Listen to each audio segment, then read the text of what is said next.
Amaranantsika ny resaka fanaditiana momba ny baolina kitra dia ireo fifaninanana eny anivon'ny fokontany eny izay isan'ny mahazo vahana ihany koa amin'izao fotoana izao.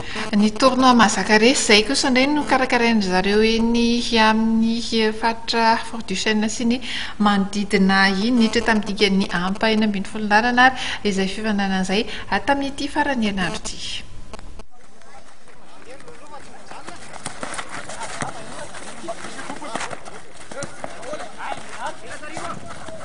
Samy niakatra kianja avokoa ireo sikazy taona rehetra amin'ny fifaninanana baolina kitra ho an'ny olona fito hatao eny amin'ny kianjan'i Fort Duchesne antsoina hoe Tournoi Mahazaka Resy.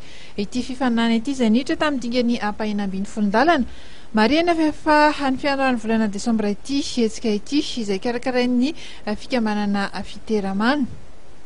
Misy ity zany dia eo amin'ny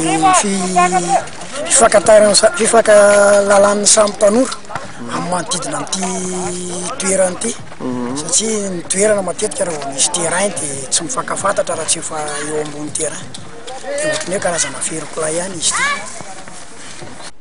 Tanjon'ny mpikarakara ny ampirahitrany ireo tanora ampanao fanatanjahantena eny amin'ny manodidina. Taorian'ny dingan'ny ampahefa-dalana natao tamin'ity faran'ny herinandro ity dia toika hitra amin'ny dingana manaraka indray izany ny herinandro manaraka ho an'ny fifaninanana ny latsaky ny U13, ny U15 ny vehivavy, ny diviziona faharoa ary ny senior.